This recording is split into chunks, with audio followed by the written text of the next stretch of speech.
Depuis 2010 que nous intervenons en Amazonie péruvienne, nous l'avons vu changer. Nous sommes tous tombés amoureux de cette forêt, quelquefois hostile, insectes, chaleur, humidité. Mais la nature se défend, se protège pour rester un paradis.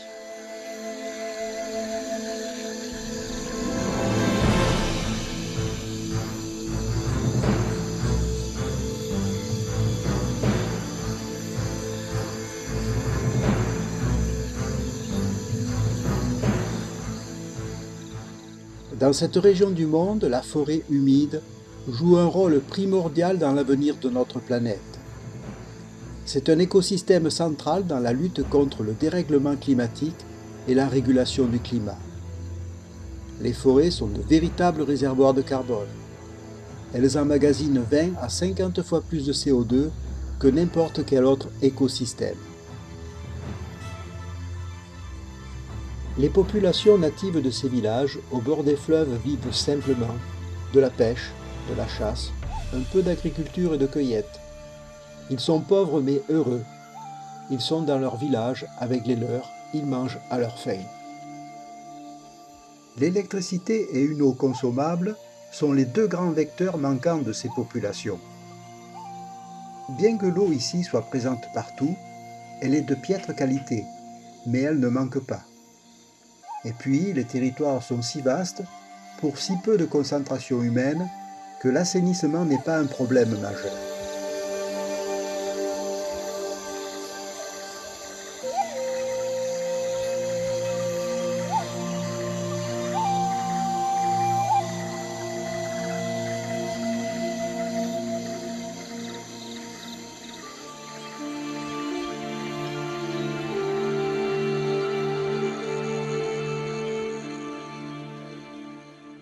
Reste la lumière. En installant un peu de courant électrique dans ces villages, auprès des deux seuls services publics présents sous ces latitudes, c'est-à-dire l'éducation primaire et la santé, nous contribuons à maintenir les Indiens dans leur communauté et ainsi ils n'iront pas grossir les favelas des villes avec leurs cohortes de malheur. En restant dans leur village, ces populations arrivent à protéger et à garder leur territoire.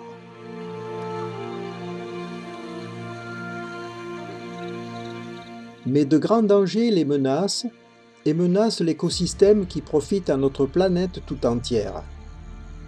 Agressions en tout genre, déforestation sauvage par incendie, pour exploiter le bois ou pour l'agriculture intensive, pollution des fleuves par le mercure, employé par les chercheurs d'or, sans compter la hausse des températures et les catastrophes naturelles.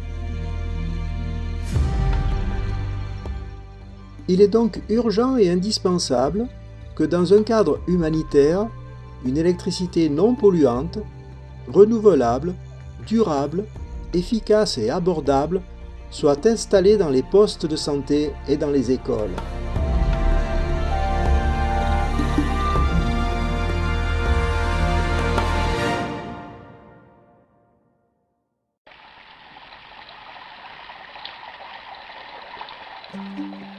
Au terme d'un long voyage en avion par Lima et la ville de Cusco, nous arrivons enfin en forêt amazonienne.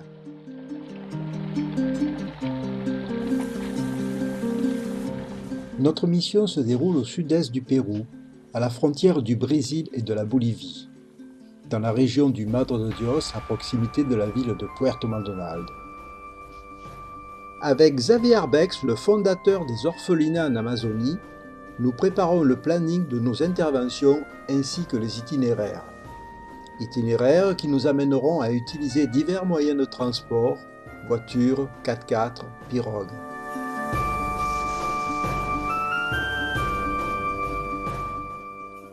Depuis un lodge solidaire situé en forêt, notre camp de base pour cette mission, nous préparons le matériel ainsi que l'outillage.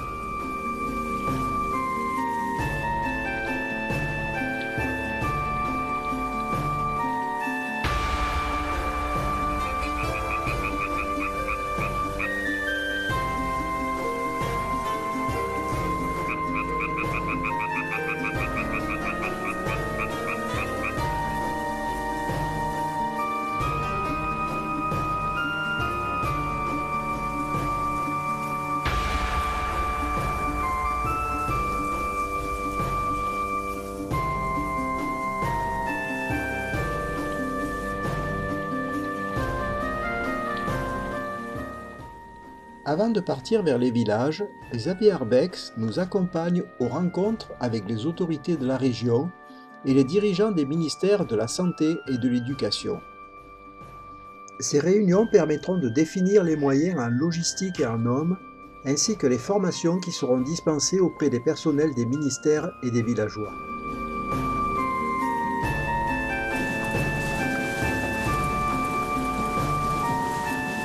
La première série de villages est accessible par des pistes.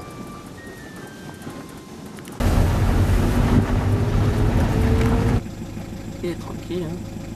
Y a pas de souci.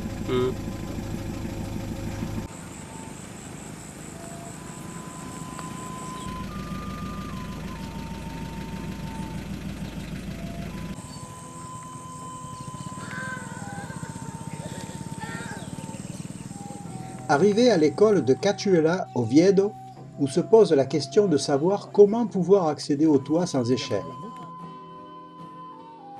Malgré les travaux, l'instituteur continue son cours.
Eureka, l'instituteur nous a trouvé un escabeau afin d'avoir accès au toit pour poser les panneaux solaires.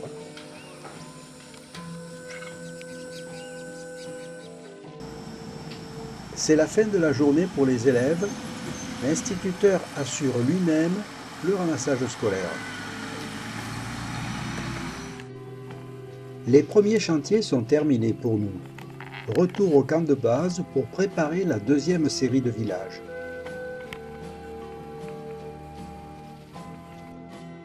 Zone portuaire de Puerto Maldonado, en direction de la frontière bolivienne, pour les villages les plus éloignés, accessibles uniquement en pirogue.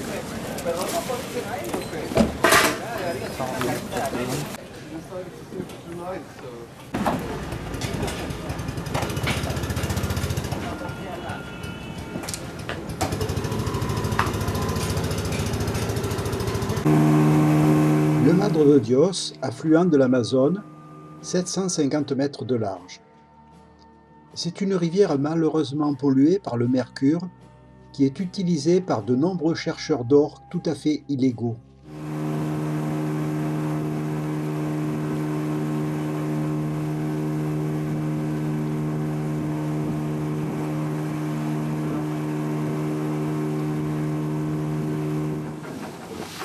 Le village de Puerto Pardo.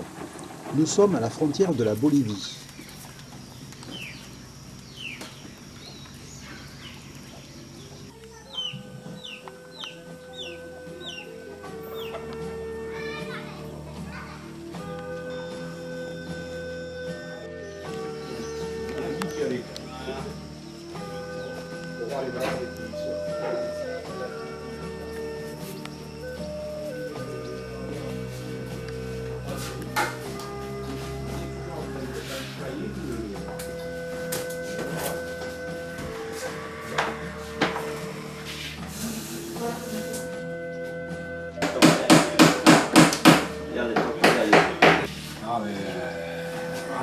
Ne fais plus parler.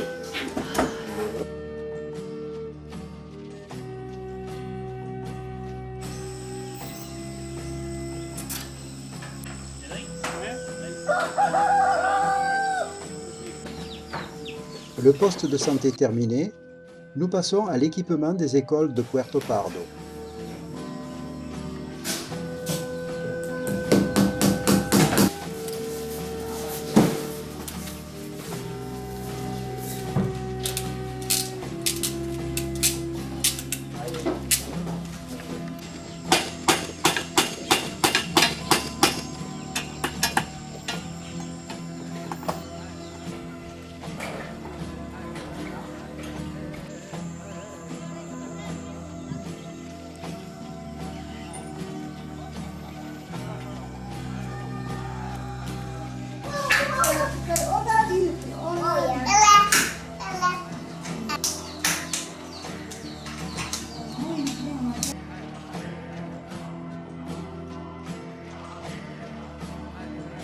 Azul es grande, mediano, pequeño. Pequeño. De ahí iba el azul chiquitito.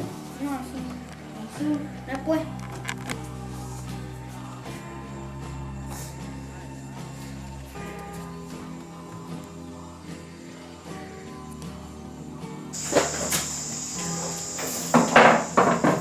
« 17h30, nuit noire.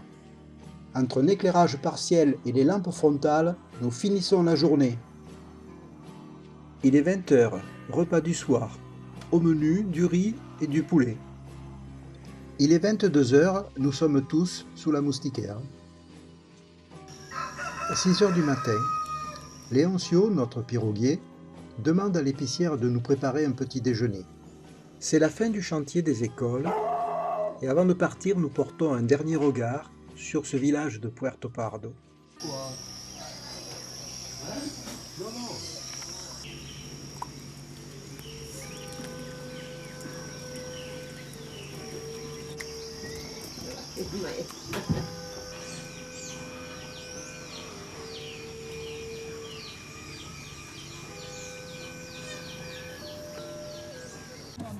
Un cadeau d'adieu des enfants.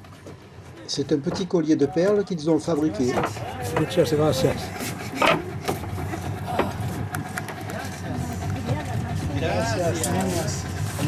C'est gentil ça. Hein? Gracias. Ya, profe, gracias. Nos vemos.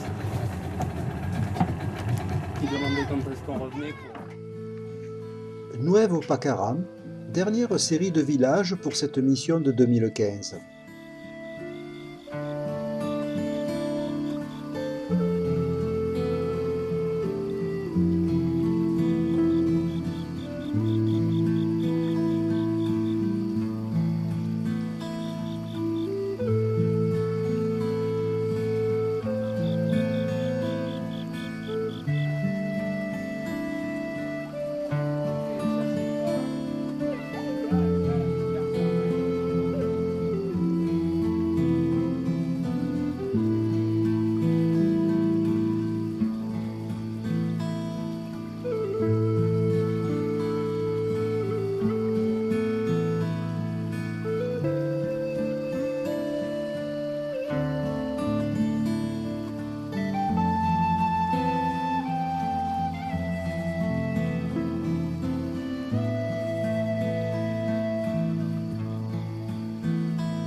À midi, une petite fringale et encore du riz et du poulet.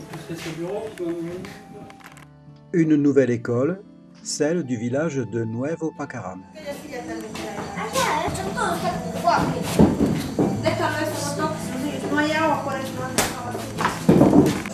Sí, se puede, aquí se puede, si te quiere, pero nos necesitan. Aquí no toca, los dos no sabemos. Si te vas, por un Yo voy a viajar si para la te vas, Sí. corta aquí, Ah, ya. ¿ok? Ya. Eso, Nada más. nada más, Ya. solo eso. Le soleil ne s'éteindra pas sur ces villages amazoniens. Les enfants viennent découvrir cette magie. Avant de reprendre la route, l'institutrice et l'infirmier ont tenu à nous garder pour un dîner d'amitié et d'adieu.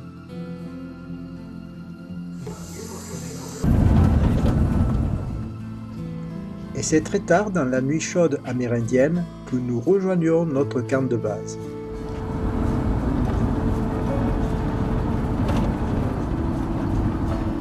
C'est un dernier flirt avec la nature et la selve avant notre départ pour la France.